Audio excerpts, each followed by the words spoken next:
Hi there, I'm Richard Hill, the host of Ecom One, and welcome to episode 171. In this episode, I host Ben Leonard, exited founder, consultant, speaker, and author.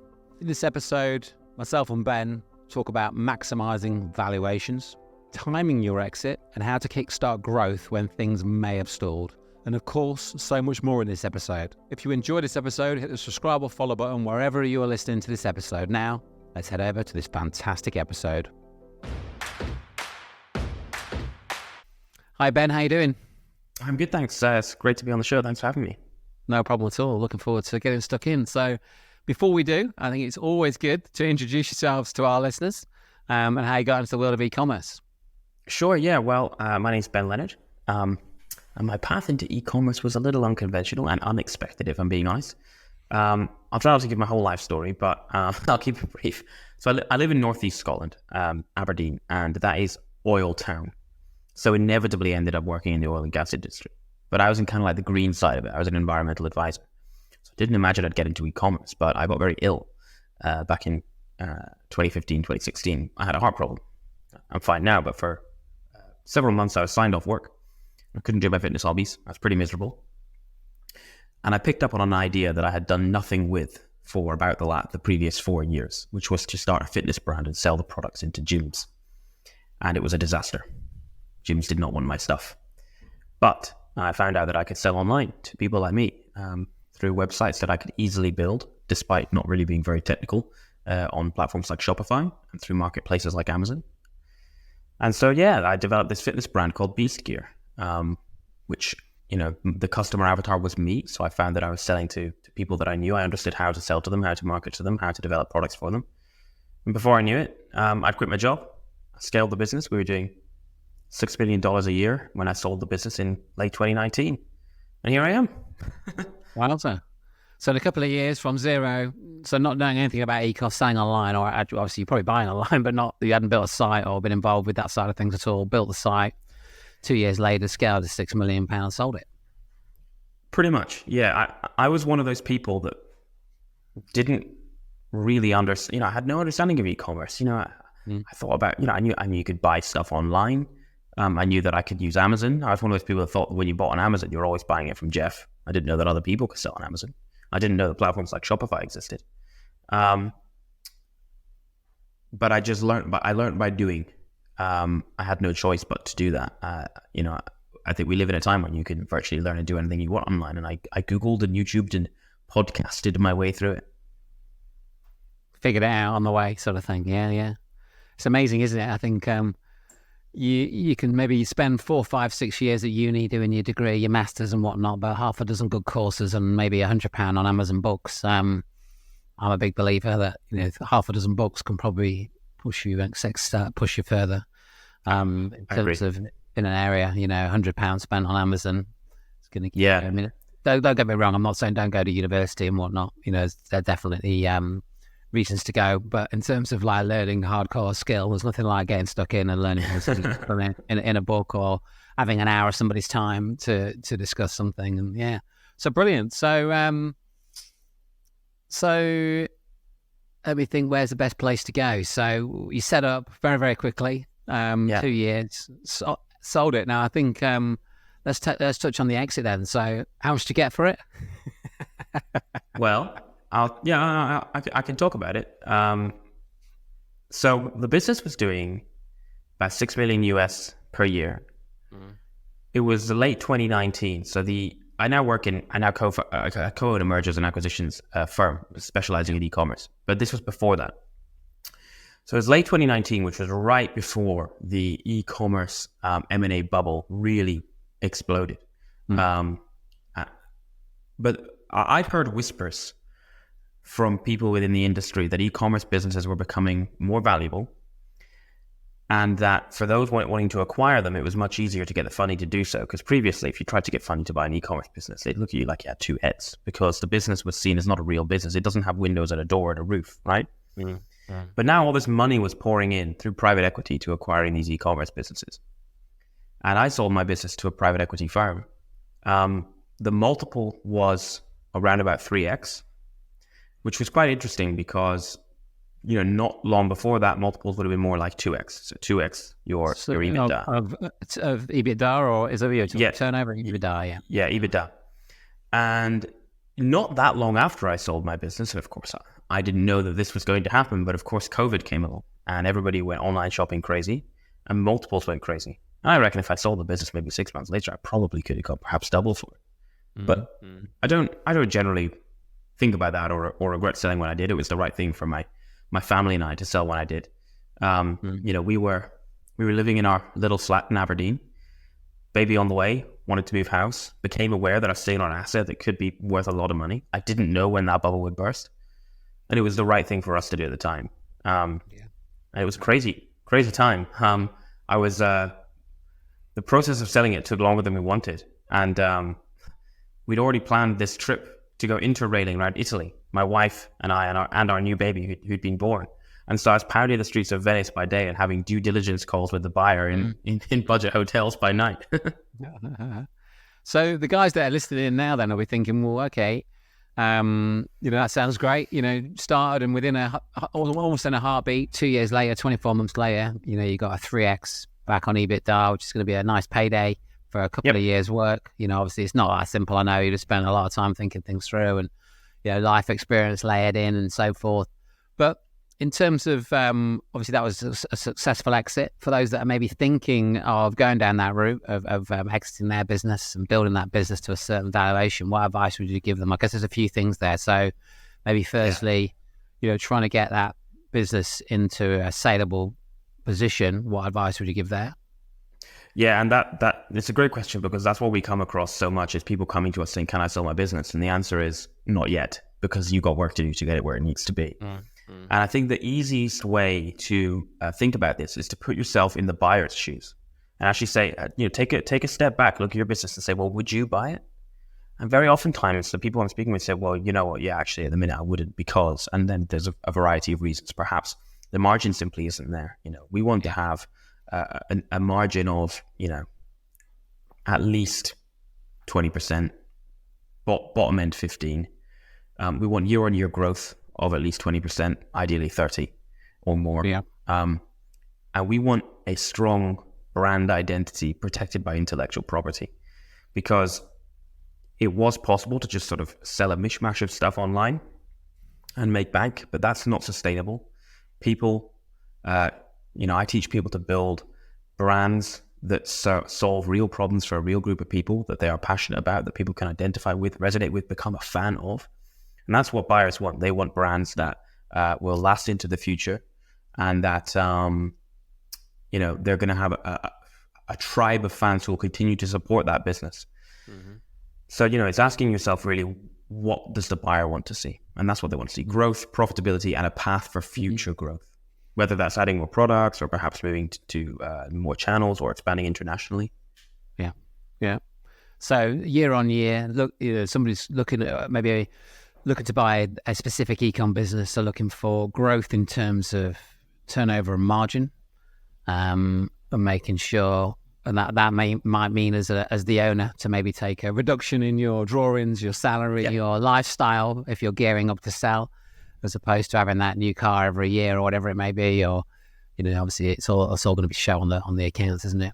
But ultimately showing the growth side of things, which sounds quite straightforward, and obviously straightforward in terms of trying to achieve it. But obviously actually achieving it can be a bit more challenging depending on if something comes along. But in terms of the brand, we're a massive believer, at the agency and at the podcast about investing in brand. What sort of ideas would you give to our listeners about sort of really establishing your brand that gives it that more potential longevity, stand out, etc.? Yeah, this is an interesting one, because I work with people who have been brand first from the start, but I also work with people who maybe have an established e-commerce business, but it's not really represented by a legit brand identity, and it doesn't look and feel and behave like quote unquote real consumer brands do, the brands that we know and love in our own lives. So it's about that. It's about treating your business like a big boy grown-up brand and asking yourself, well, what do real big boy grown-up brands do? Well, they have a distinct brand identity that revolves around a central purpose. And they resonate with their audience by connecting with them on the things that they're passionate about. They create helpful, compelling, engaging, useful content in formats that the customer or the audience wants, and they show up in the places that they are. And when we do that, people are so much more likely to build a relationship with our brand. I'm a huge fan, actually, of the owner of the brand becoming the face of the brand. Some people might say, well, hold on a second, Ben. If I do that, I won't be able to sell my business because it'll be all about me. To which I say, well, not necessarily. You can make your business, you can be the face of your brand as long as the brand doesn't depend on you. So for instance, extreme example here, Tesla is not called Musk Motors. If Musk left Tesla, sure, pretty certain the share price would drop, but I'm also pretty certain that they'd be all right. They've got enough talent and they're big enough and ugly enough to keep getting talent. They'll be just fine.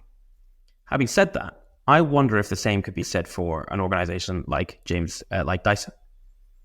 Now, two enormous organizations, and most people listening to this don't have businesses anywhere near as big as those, or in fact, any people listening to this. But you get the idea. I'm a huge fan of making yourself the face of the brand. And the reason for that is that people buy from brands, but they connect with people, and they need a central figure. People like to be led. People like to have somebody to follow who they know, like, and trust.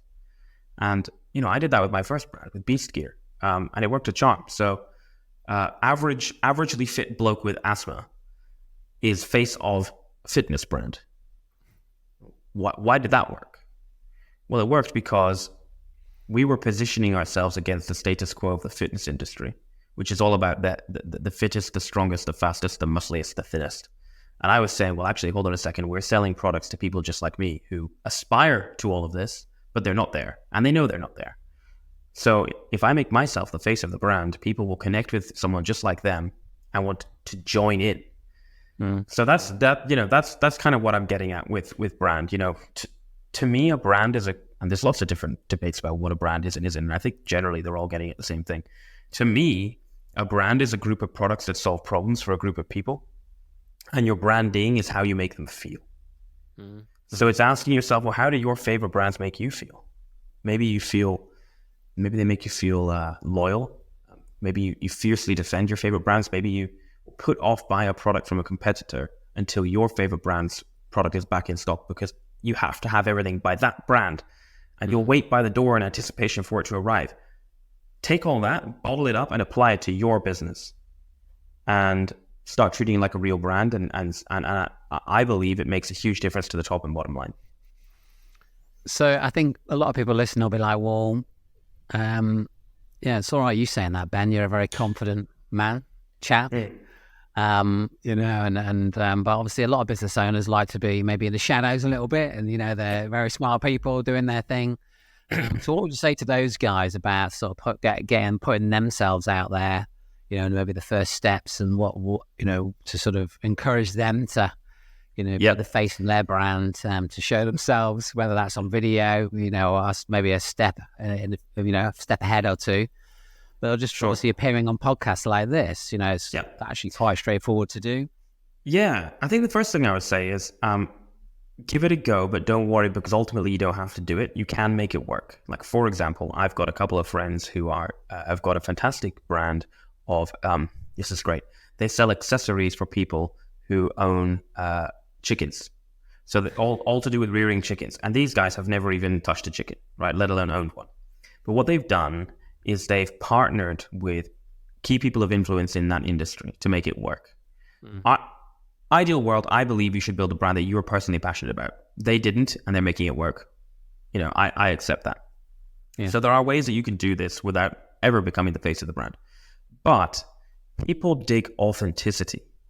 So if you are perhaps a bit shy, not necessarily very outgoing, the word for that is on the tip of my tongue. It'll come back to me. If that's you, be you. Your customers will vibe with it, because so long as let's just pick a random example. You make and sell accessories for caring for bonsai trees, right? But you're quite you're quite reserved, right? You're quite quiet.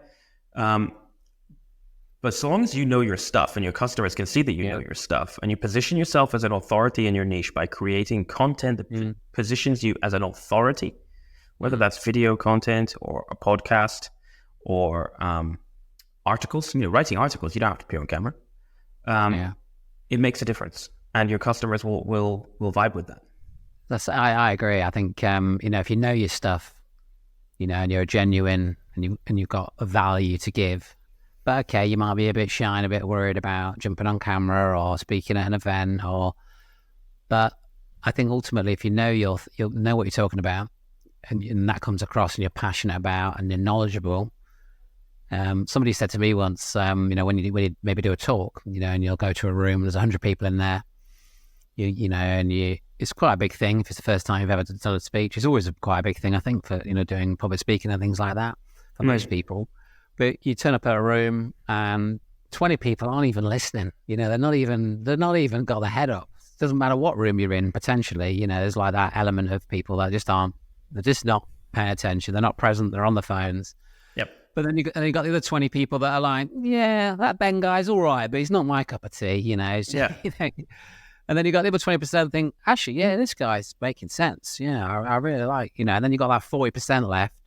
I really like Ben. He's really good at it. He really knows his bonsai trees. And then there's the 20% that go, I want to, what's Ben's bonsai tree package? Because I really want to buy, and you find your people amongst the, the noise or the crowd or the, Yep. But obviously, if you don't put yourself out there, obviously you're not necessarily going to, get. But the opportunity, I think, to be able to present that yourself to so many people in this day and age, whether that's on a podcast like this, on a live event, the opportunity can quite often get missed by, maybe a fear of speaking and putting that knowledge out there. But I really do like to see, like when I go to events, seeing people that maybe spoke for the first time, and a lot of big events do this now, where they'll do a lot of first time speakers. You just think, do you know what? You're a bloody genius, but you've probably been hiding that away for the last 12 months or 12 years. And you think, wow, this guy or this girl's so smart. She doesn't realise because she's maybe not had the confidence or not had the opportunity, to push forward. Yeah, it's an interesting one, isn't it? That's sort of, I think like imposter syndrome for, a lot of people, very, very much worry about, their ability and, what have you got any sort of deeper advice more on overcoming, it's a bit of a controversial one then nowadays, I think. Yeah. Well, so it's funny you mentioned imposter syndrome. So yes, imposter syndrome can stop e-commerce business owners from perhaps coming more to the forefront as themselves rather than sort of hiding behind their brand. But it's also common, I think, as something that does two things. One is it stops people who perhaps have an idea to get into, entrepreneurship, and in this case, e-commerce, and they don't do anything about it because they believe that, entrepreneurs are other people. That's how we grow up, right? It's entrepreneurs are these other people, a little bit weird. You go to school, you might go to university, get a degree, go get a job, and then work until you die. And entrepreneurs, right? They're these other people. They're inventors. They're people with ideas. They're people with tons of capital. They're people who inherited a business. But actually, that's not necessarily true. We need to give ourselves permission. And I think that's one of the key stages to getting over imposter syndrome, whether that's stopping you from creating your business or whether it's stopping you from taking your business to the next level and you're just kind of staying very sort of, you've put a ceiling on where your brand can go because of this imposter syndrome that you might not even be acknowledging. And I think the first thing to do is to recognize it. And then we need to embrace it and start putting ourselves out of our comfort zone and taking some more calculated risks. I used to be so risk averse because, well, I guess I just grew up that way. But as I've started to come into my entrepreneurial shell, I take more and more risks. Obviously, they need to be calculated risks. I'm not suggesting people do stupid things, but as entrepreneurs, we are risk takers. And I think that the other thing is allow yourself to learn by doing. Take these risks, do something that you don't really know what you're doing, build the plane while you fly it. And as you keep going, you'll become more confident and, you'll shed that imposter syndrome kind of skin. And then I guess it's about surrounding yourself with other people like you who are going to support you. So whether that's going to events where you don't have to be speaking, but you could be just mingling, that could be, two types of events. That could be e-commerce events generally, where you're meeting other people who might have completely different businesses to you, but they're in e-commerce. Or it could be an event in your niche, like you have an e-commerce business and, you're in food and drink, so you go to food and drink events or whatever it might be. And yeah, it's giving yourself permission to take your career and your business where you want it to, because it's not up to anybody else. No, I totally agree. I just wanted to introduce you very quickly to our sponsors, Pricing. Now, Pricing is a competitive price tracking and monitoring software that can dynamically change a product's prices on all sales channels. They work with brands such as Samsung, Sony, Suzuki to increase their online revenue. Now, if you run Google Shopping, which I know a lot of you absolutely do, this software is absolutely key to accelerating profits. One of the reasons I recommend Pricing to my clients is because you can find out your competitors' pricing and stock availability all in one simple to understand dashboard, giving you a huge competitive advantage. Now, if you have any inquiries and questions about this software, or you're ready to get cracking, we have worked out a very, very special deal for our listeners where you can get a free month's trial and then 25% off for the first 3 months. Head to ecom1.com pricing and complete the inquiry form, and we will connect our listeners to the Pricing team. Right, let's head straight back to the episode. So, obviously, right at the beginning, we talked about the 2 years, start to finish, 6 million turnover, happy days. But Yep. I'm guessing it wasn't all plain sailing. We do like to talk about the learnings, the mistakes that are made along the way. So, what would you say was your sort of biggest mistake, or maybe a couple? Yeah, there's a few. Or learnings that you had across along the way. There's been a few, and I've learned from all of them, I think. So I think the biggest mistake in terms of consequences is one that I didn't really escape from, which is this, which is not really a mistake that I recognized particularly quickly. So after I expanded the brand from the UK to mainland Europe, I made the decision to get into Australia and the Middle East. And what I should have done is gone to the US. And instead of doing 6 million, I think the business would have been doing 4 times that with relatively not that much additional effort. Why did I do that? Naivety, lack of foresight, believing that I should be first in these emerging opportunities rather than going and competing in an enormous fish pond. But I've learned from that. So I co-own a brand in the boxing niche now, which we have launched in the US. I'm launching a new baby brand this coming spring, perhaps summer. We'll be launching concurrently in Europe, Australasia, and the US. So learn from that, right? So why did it maybe not work in those particular territories? Why didn't it work in Australia and the Middle East? Young in terms of e-commerce, less mature, less adoption, and simply smaller economies, particularly Australia. I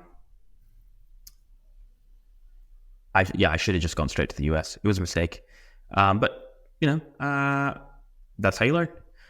But there were other mistakes that I did have an escape from, which actually taught me quite a lot, and were great. So here's one.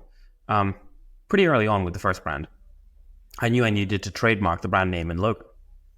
And I thought, I'm from Aberdeen, we like to save money. So I thought I could save money by trademarking the brand name myself rather than paying an intellectual property attorney to help. And indeed I did. And I was very smug when I got my trademark back from the IPO. It cost me a couple £100. But about a year later, I was getting some free intellectual property advice at the library from an attorney doing some, giving back. And it turned out my trademarks were weak. They were flimsy, right? I'd left the brand wide open. And frankly, had a lucky escape. So I coughed up and paid to have them redone professionally, and they were redone with a much more broad and deep coverage of protection. Mm-hmm. And that taught me an important lesson, which is that cheap is expensive and expensive is cheap. In other words, it pays to invest in getting things right the first time. Mm-hmm. You'll save a ton of money and a bunch of headaches down the line. And I'm really grateful that I learned that lesson. It was, on trademarks, but I quickly was able to apply that to a situation with patents because I got home from work one day, I still had my day job at that point, and a letter was on my doormat. It looked rather official. So I opened it and I couldn't read it because it was in German. But I could recognize a photograph of one of my products, which was a product called Beast Grips. And I could see attached to the letter a copy of my competitor's patent. And I could read the numbers, which said in big letters, 50,000 euros. So a series of expletives came forth. And by this time, I'd learned that cheap is expensive and expensive is cheap. So I picked up the phone to my rather expensive IP attorney, but she's expensive because she's the best. And we realized what was going on, or she did. These guys were trying to bully me out of business. They knew I wasn't infringing on their IP, but they'd clearly done this before. Yeah. So we took them on, and I won, and later was able to use my patents to stop others who tried to rip me off. So there was a happy ending to that one. Yeah, that's a big learning there, isn't it? Especially when you're working in different territories. Yeah, I think of another guest we had probably about 2.5 years ago, and he spends about 30k every other year, I think, on his various IP lawyers and whatnot. For but to do with different territories, he's got about 12 countries he works in, so it's not a couple of £100, like you say. It's but I know the sort of business he does, and it's it's a drop in the ocean now. But when you're starting out, I guess that's the challenge, trying to also be able to afford to pay for the thousands that might be needed for patents and for IP lawyers and that professional advice. It's sometimes they can be expensive mistakes because you can't afford to potentially pay the bills right at the beginning if you're starting out. So you think, well, as you're bootstrapping an e-com store, how are we going to figure this out? Oh, well, I've got a mate who knows a bit about IP. It's like, well, I know. I'm all about bootstrapping. I'm all about saving money. But when it comes to IP, I always tell people, if you're going to prioritize your spend somewhere, put it there. Yeah. No, I totally agree.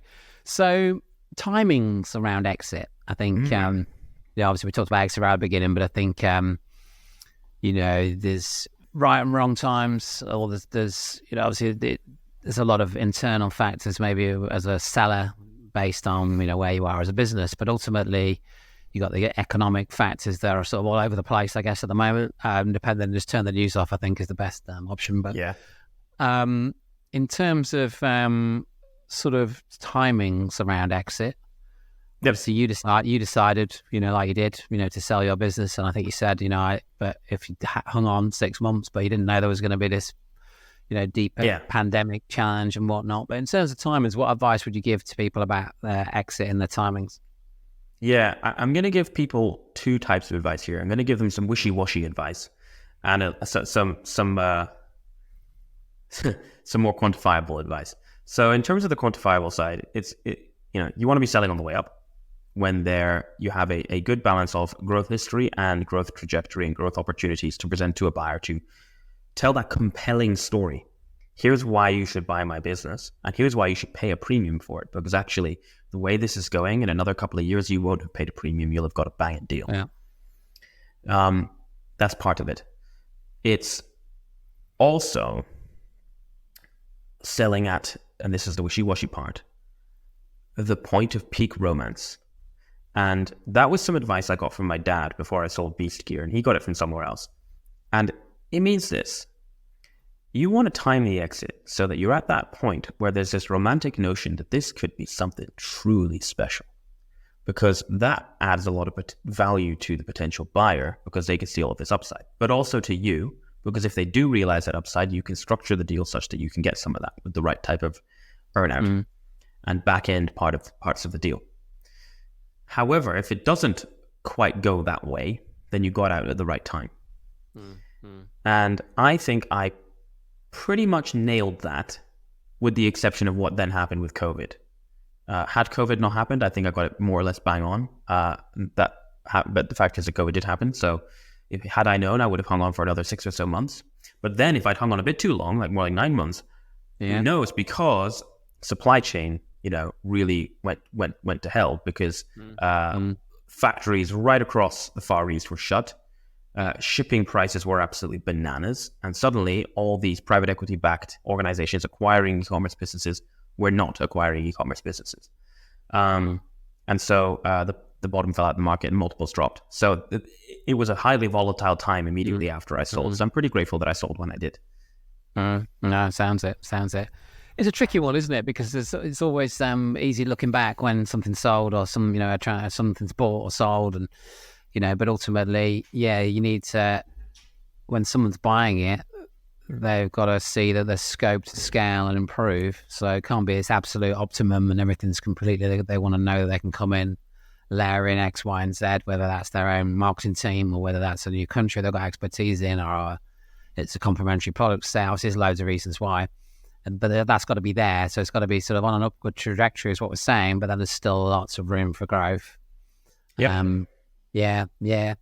Yeah, I mean, I've been doing this a while, and I've sort of had a few scenarios where we've been offered large sums of money for different businesses I've been involved with, and not taken them, sort of thing. There's been a few upsides and downsides. I think about 16 years ago, I got offered £8 million for a business I had, and then a year and a half later, we closed it down.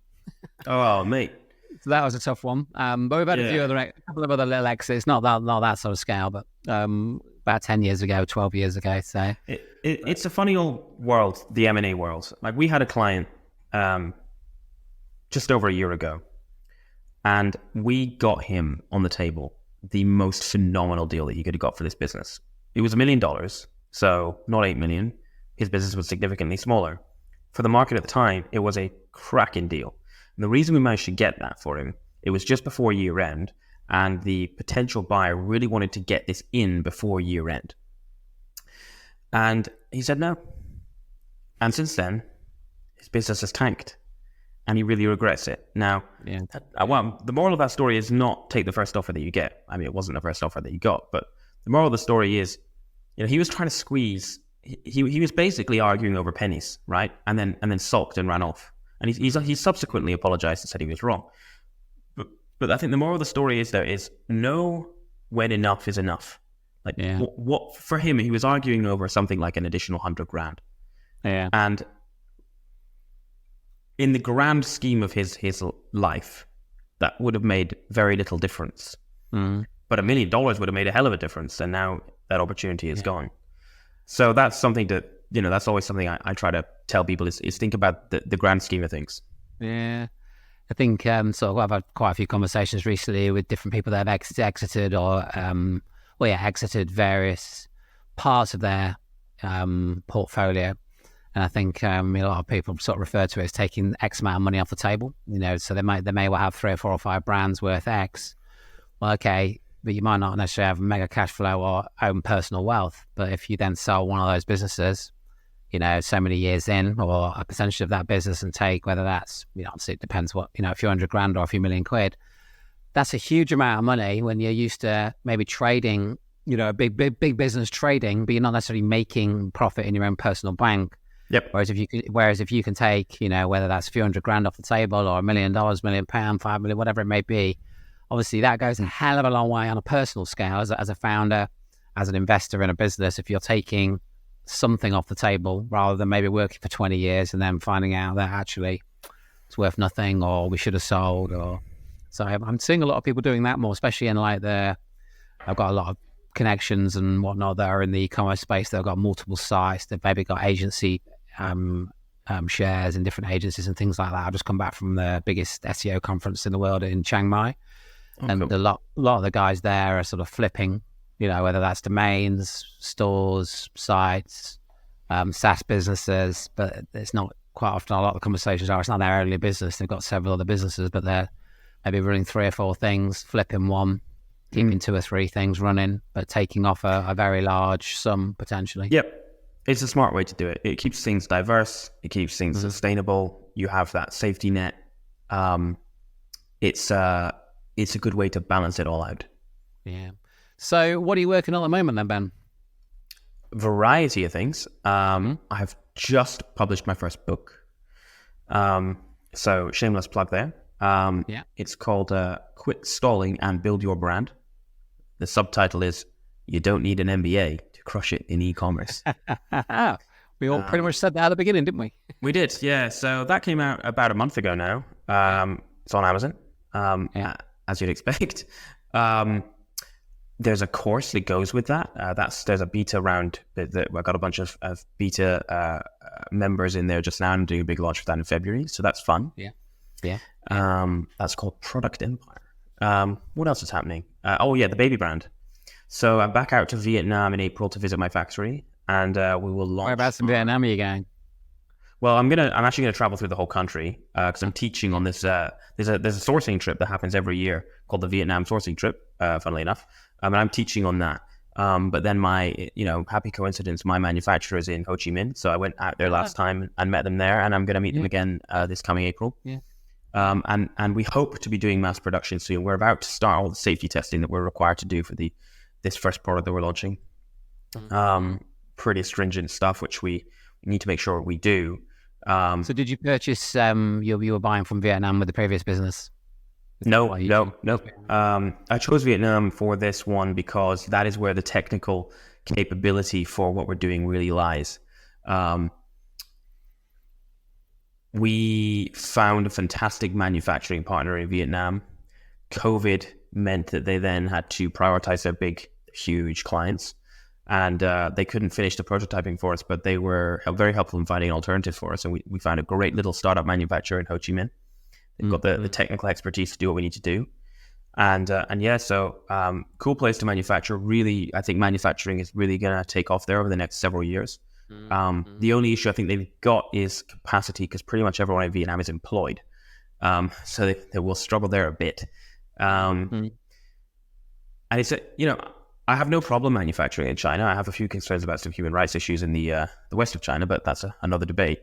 But I probably will manufacture there again for other projects. But I think it's nice to zig where everyone zags. And I'm pretty sure China's going to invade Taiwan, and when it does, I'd rather be manufacturing somewhere else. So right now I'm manufacturing. Go on. I was actually in Ho Chi Minh 6 months ago for a work trip as well. Yeah, we're setting up different offices in different countries, and we're out at Ho Chi Minh back in March, April for 2 weeks. Cool. I think it's a great country, fascinating place, and beautiful as well, and the food's amazing. I can't wait. So I'm currently manufacturing in Pakistan and Vietnam, I will probably manufacture in China again in the future as well. That's also a phenomenal place, and I had a great time when I went out there last time, pre-COVID in 2019. Book, course, brands, speaking, coaching, mentoring, all of that. I do enjoy speaking. Might have to do a bit less of it in 2024. We've got another baby coming in December. That'll keep me busy. Well, Ben, thanks for coming on the show. It's been an absolute pleasure. I like to finish every episode with a book recommendation. Now, obviously, you've mentioned your own book. Yep. Which we'll tag up in the show notes and link it all up to Amazon. Do you have another book that you would recommend to our listeners? I do, and I wouldn't be surprised if someone else on your show has recommended it, because it's a classic, but I have to recommend it because it's so good. It's The E-Myth Revisited by Michael E. Gerber. The ninth, blimey. But it's just so good. All right, it wouldn't surprise me, honestly. I read that. I don't read it cover to cover anymore. Well, I have read it cover to cover several times, but now I flick through it very regularly. And I think that book is not just, it's great for beginners, but I think people doing 8 and 9 figures can get a ton of value from that book. Really teaches you how to set up your business in a very sustainable way. And it really shifts your mindset from thinking that just because I'm passionate about X bonsai trees doesn't mean I can run a business on it. Or rather, it does after I've read that book. Yeah. There's a bit more to it, yeah. Well, thank you, Ben. For those that want to find out more about yourself, more about the different brands, maybe if you just want to step through again, the book title, sure, the course, etc. Absolutely. Book is called Quit Stalling and Build Your Brand. It's on Amazon. There are some free bonuses at quitstallingbook.com. The course, if you're interested in joining the waitlist, is at product-empire.com. My website is benleonard.pro. I'm all over social. My social handles are Ben Leonard Pro. You can get me on LinkedIn as well. I'm very chatty and approachable. Give me a shout. I'll see how I can help you. Nice one. Well, thanks for coming on the show, Ben. Maybe I think 12 months we'll get you back on and we can talk about the baby brand that you will have launched by then. Your adventures in Vietnam. Absolutely. Let's do it. Thanks, Richard. Nice one. Nice to see you. Cheers. Take care, mate.